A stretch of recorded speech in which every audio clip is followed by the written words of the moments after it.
Soy Leonor Martín. Soy actriz. Soy Lidia San José y también soy actriz. Pero además soy historiadora. Y yo soy arquitecta. Y juntas vamos a descubrir nuestro patrimonio arquitectónico como hasta ahora nunca se ha mostrado.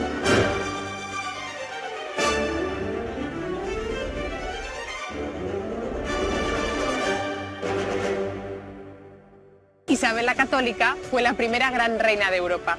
Su ambición y su determinación política la llevaron al trono para el que no estaba destinada por nacimiento. Un reinado que llegó a crear una nueva forma de monarquía y que consolidó un Estado moderno. Y marcado por su boda clandestina con Fernando de Aragón. Dando lugar al matrimonio entre los reyes de las coronas más poderosas de la península, Castilla y Aragón. Hoy conoceremos algunos de los monumentos que nos ayudarán a entender su carácter, como el palacio que la vio nacer en Madrigal de las Altas Torres, en Ávila. O monasterios como el de Guadalupe, en Cáceres, su refugio espiritual, donde accederemos a la tumba de su hermano, el rey Enrique IV, y a los documentos que le acusan de haberle envenenado. Quizás con arsénico, el veneno que se utilizaba en aquel tiempo. Lo que hoy llamaríamos un animal político, eso era Isabel. De camino a otros destinos como el monasterio de San Juan de los Reyes en Toledo, el proyecto más personal de Isabel I de Castilla. O Granada, la ciudad en la que consolidó su leyenda y desde la que sufragó la aventura hacia las Indias. Él determinó en su testamento estar sepultado junto a la reina, y la reina que quería estar sepultada junto a él. Hoy descubrimos la apasionante vida de Isabel, la infanta que llegó a ser la reina oportuna que cambió el curso de la historia. Bienvenidos a los Pilares del Tiempo, una nueva forma de ver, contemplar y disfrutar de nuestro rico patrimonio.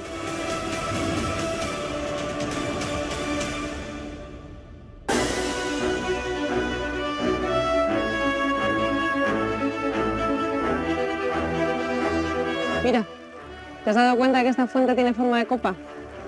En la desamortización la sacaron del monasterio de Guadalupe y la pusieron como fuente, pero en realidad es una pila bautismal. Bueno, aquí fueron bautizados dos de los primeros indígenas que vinieron con Colón tras su segundo viaje a las Indias. Isabel frecuentó el monasterio cuando tan solo era una infanta y vino con su hermano Enrique IV, y desde entonces fue uno de sus lugares favoritos. Y quedó prendada con la grandiosidad del monumento y desde aquel momento se convirtió en fiel devota de la Virgen de Guadalupe. Sí, este lugar fue uno de los más emblemáticos de su vida y de su trayectoria política también. De hecho, yo he quedado con una persona que hace muchos años que no veo y que me va a mostrar esa cara menos conocida de Isabel. Estupendo. La ciudad de Guadalupe surgió alrededor del primitivo santuario, que 7 siglos después ha llegado a convertirse en el imponente monasterio que hoy conocemos. Ya lo dijo Cervantes, 4 días estuvieron los peregrinos en Guadalupe, en los cuales comenzaron a ver las grandezas del monasterio. Digo comenzaron porque acabarlas de ver es imposible. Y no le faltaba razón. Este imponente laberinto de más de 22.000 metros cuadrados de edificaciones repletas de arte es una auténtica fortaleza rodeada de grandes muros y 8 torres. En el origen de todo, una aparición. Cerca del río Guadalupe, en el siglo XIV, un pastor encontró una talla de madera de la Virgen. Con el tiempo se construyó una ermita que congregó la devoción popular y comenzó a atraer peregrinos de todo el mundo. Abrimos la impresionante fachada telón de este real monasterio de Guadalupe. Al pie de la nave central, el coro alto, un lugar privilegiado que era el rincón favorito de Isabel la Católica. Fue tal la importancia que la reina dio a este monasterio que encomendó su testamento a la custodia de los monjes jerónimos. El retablo mayor, renacentista, lo preside desde su camarín la Virgen de Guadalupe. Tras el retablo se ubica un conjunto de estancias que conforman el lugar más sagrado del monasterio, como la antesala del camarín y el propio camarín de la Virgen, ambos de estilo rococó. Un minúsculo espacio en el que los peregrinos pueden acercarse a la Virgen de Guadalupe.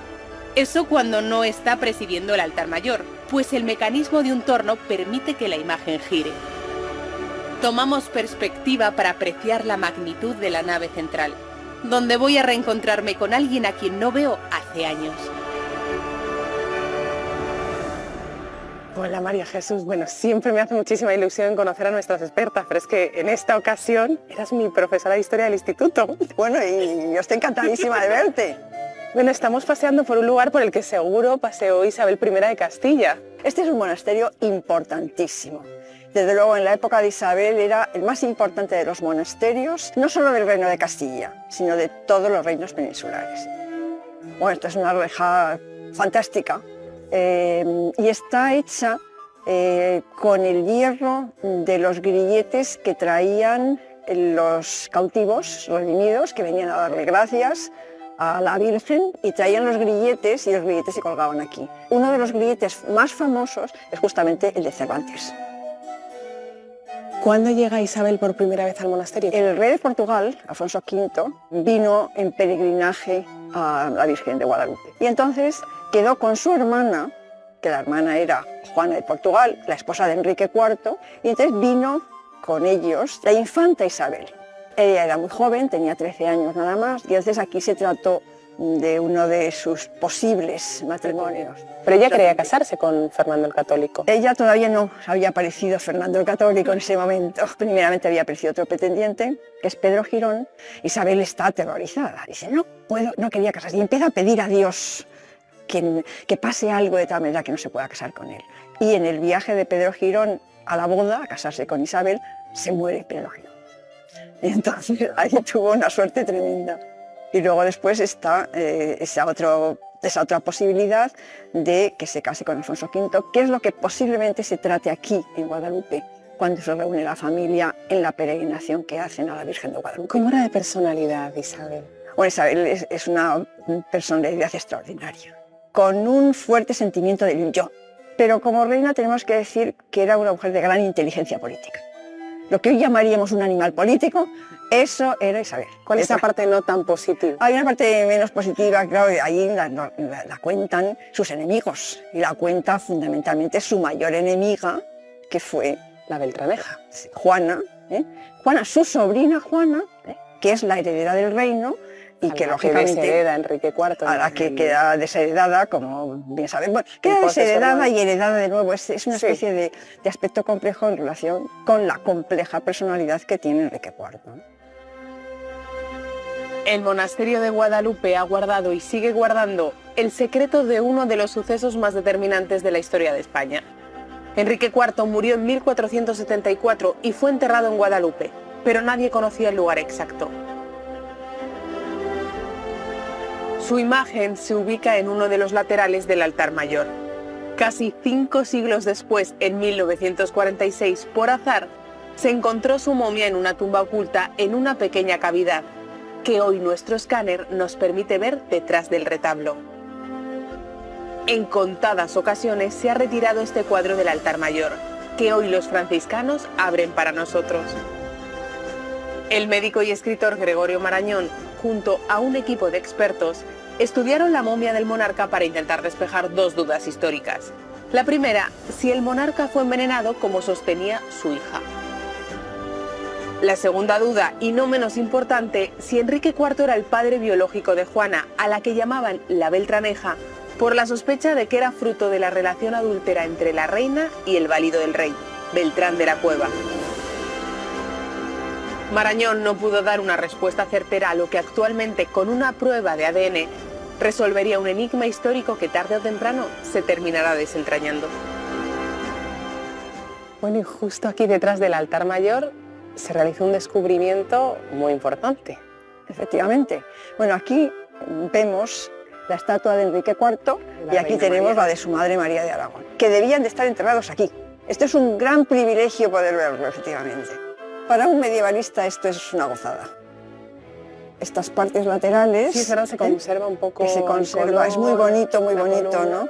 Enrique IV tiene una historia muy interesante, ¿no? Que si tiene capacidad o no de tener hijos. Se le conoce como Enrique IV el Impotente, de tal manera que una de las cosas que va a estudiar don Gregorio Marañón, al estudiar los huesos, la momia, era si podía tener o no relaciones sexuales, y junto con eso también descubrió, casi con toda seguridad, que el rey había sido envenenado, quizás con arsénico, el veneno que se utilizaba en aquel tiempo.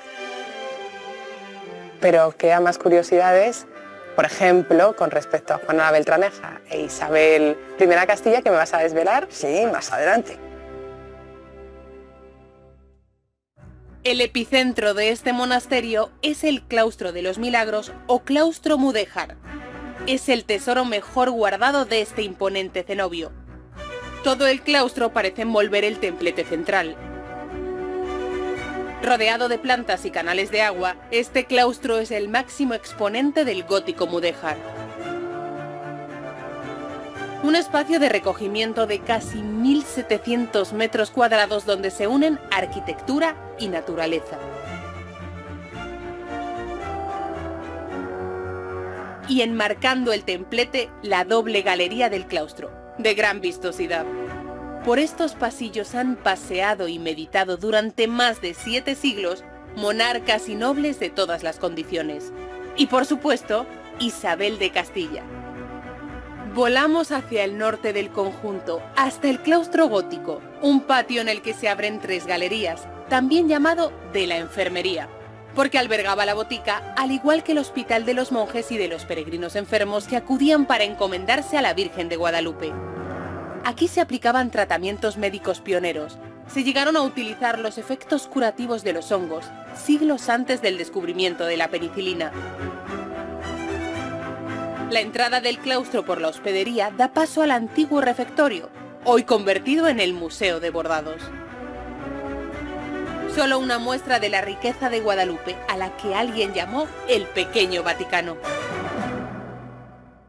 El monasterio contiene una gran diversidad de estilos arquitectónicos debido a las sucesivas ampliaciones, desde el gótico del siglo XIII, pasando por el renacentista, el barroco, hasta llegar al neoclásico, marcado en ocasiones por un fuerte mudejarismo.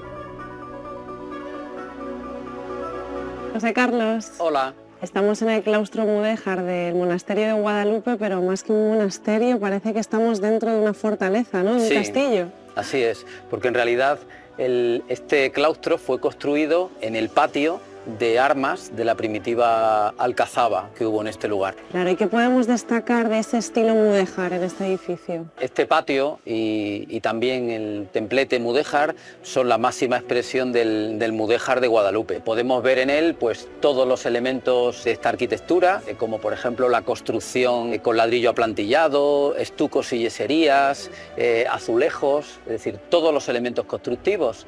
Y lo que más destaca de este claustro es el templete, ¿verdad? En efecto, el templete mudéjar. Podemos ver que es un templete de 2 cuerpos, con arcos en los 4 frentes, arcos dobles, arcos apuntados, enmarcados en un arco mayor. Y ahora mismo estamos escuchando el sonido de esta fuente, que tiene mucha influencia islámica, ¿verdad? Todo el patio en general. El jardín en general es un auténtico vergel. Eso convierte a este espacio de recogimiento pues en un lugar maravilloso para una clausura monástica. ¡Qué maravilla de biblioteca! Sí, esto es una maravilla. Y creo que este sí es el sitio especial para que me cuentes esa investigación que hiciste, donde salió la información de Isabel la Católica no tan conocida. Es un manifiesto que escribió Juana y que es conocida por Juana la Beltraneja, que ella envió a posiblemente varias ciudades del reino. Entonces es un manifiesto. Sin embargo, tú lo descubriste en Harvard. Yo lo descubrí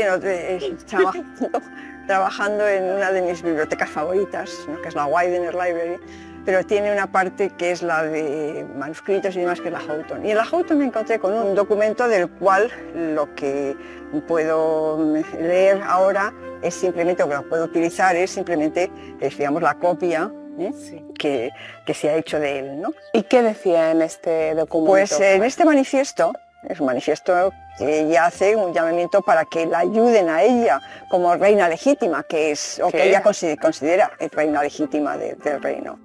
Y en este documento Juana empieza a acusar a su tía Isabel, de ser la que ha envenenado a su padre, a Enrique IV, posiblemente con ese arsénico del que habló don Gregorio Marañón, efectivamente, ¿no? Y además le dedica unos adjetivos poco buenos. Dice que es una mujer codiciosa, la codicia, la soberbia, son 2 aspectos terribles, porque serían 2 pecados capitales. Y además dice también que es muy manipuladora. La llama esta mala mujer, dice que habría que matarla, que habría que hacerla desaparecer, ¿no? Posiblemente fuera solo propaganda política, porque claro, también Isabel llamaba a Juana, la llamaba la hija de la reina.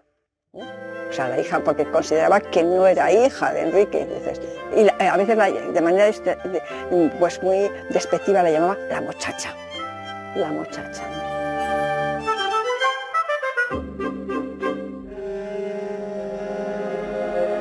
¿Por qué era tan importante para Isabel el monasterio de Guadalupe? En este monasterio encontraba algunas partes de la cultura muy importantes, como por ejemplo la música. La música, a ella le encantaba el coro. Esa debía ser la cámara de la reina. Desde la cámara estaba encima del coro y además al parecer disfrutaba cantando con los monjes cuando estaban en el coro. También estaba muy interesada por los libros, porque aquí había un scriptorium en el cual se copiaban libros y entonces se sabe que en un determinado momento escribe al prior del monasterio pidiendo que se le haga una copia del Flos Sanctorum, que es una obra fundamental de lo que era la leyenda dorada de Jacobo de Vorágine. Nuestro escáner nos da una imagen insólita del monasterio. Su planta vista desde el suelo y por debajo de él observamos las bóvedas de la iglesia y la forma perfecta de cruz latina de su planta. Se compone de 3 naves, crucero y cabecera con ábside poligonal. Un compendio incontable de espacios, capillas, refectorios, claustros muestran la grandeza de este monasterio que llegó a ser el más rico de España. Este es el claustro gótico. ¿Sí? Es muy distinto al mudéjar, este es de fecha posterior del siglo XVI. Lo proyectaron Koeman y Covarrubias. Estamos viendo que hay 3 lados de arquerías y en el proyecto original había un 4º arco, que es la enfermería que fue construida en 1502 y fue integrada en la construcción de este claustro. Y creo que justo debajo de nuestros pies hay un elemento bastante importante para este espacio, ¿verdad? Es la obra del tercer arquitecto que interviene aquí, que es Juan Torollo. Juan Torollo es el mejor fontanero del reino y lo que hace es construir el aljibe que está justo debajo de este claustro. Aquí termina el acueducto del Arca del Agua de Guadalupe, que es el acueducto más antiguo que se conserva en servicio de toda la península. Es un acueducto del siglo XIV, es decir, es más antiguo incluso que el propio monasterio y hace llegar el agua a todas las fuentes de Guadalupe y también al monasterio, incluido a este aljibe. Muchísimas gracias, me ha encantado conocer el monasterio de tu mano. A vosotros. Hasta luego.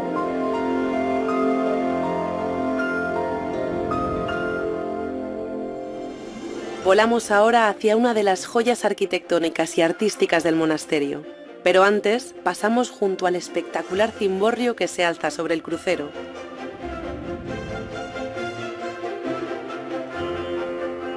Entramos a la sacristía vieja, de estilo gótico, y contigua la espléndida sacristía nueva del siglo XVII. Esta nave, cubierta con bóveda de medio cañón, exhibe 8 grandes lienzos de Zurbarán. Pocos casos encontraremos en los que unos cuadros de tanto valor artístico permanecen en el sitio para el que fueron pintados sin ser trasladados a un museo. Cierra el corredor la capilla de San Jerónimo, donde encontramos otros 3 Zurbaranes. Junto a ellas se encuentra el relicario, una pieza de planta octogonal cubierto con una cúpula iluminada con linterna. Una filigrana de la escuela barroca sevillana. Y en el mismo eje, la capilla de Santa Catalina, barroca, y la nave de Santa Paula, edificada a partir de restos muy antiguos de la primera iglesia. Este inmenso monumento fue declarado Patrimonio de la Humanidad por la UNESCO en 1993.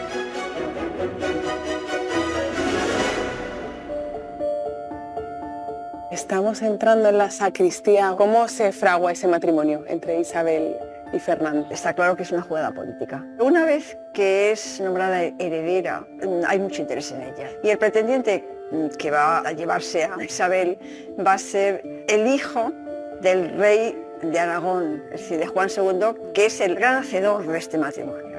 Es tan listo Juan II, es otro de estos animales políticos de aquel tiempo, ¿no?, que para dar categoría a su hijo, el año antes de la boda, que la boda va a ser el año 1469, a su hijo le va a nombrar rey de Sicilia. Y entonces Isabel se da cuenta que esto es el mejor momento también para ella, el mejor candidato, el mejor pretendiente, porque le va a dar la posibilidad de seguir siendo reina de Castilla. Y además, si no se casa con Fernando, es posible que a Juana de Beltraneja la casen con Fernando. Y caminando hemos llegado al lugar más espectacular del monasterio, que es esta ampliación de la sacristía espectacular, barroca, que tiene unos cuadros de una firma inconfundible. Los Baranes, evidentemente. Son unos cuadros realmente fantásticos y además es muy curioso porque forman parte de esa manifestación de las distintas virtudes de lo que es la vida monástica. La oración, la lectura, dar pan a los pobres, ¿no? Las limosnas, que son fundamentales.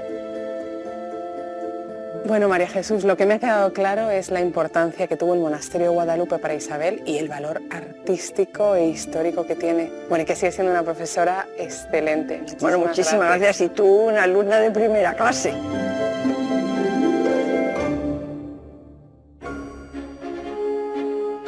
Esta es una de las torres que le confieren al monasterio un aire de fortaleza.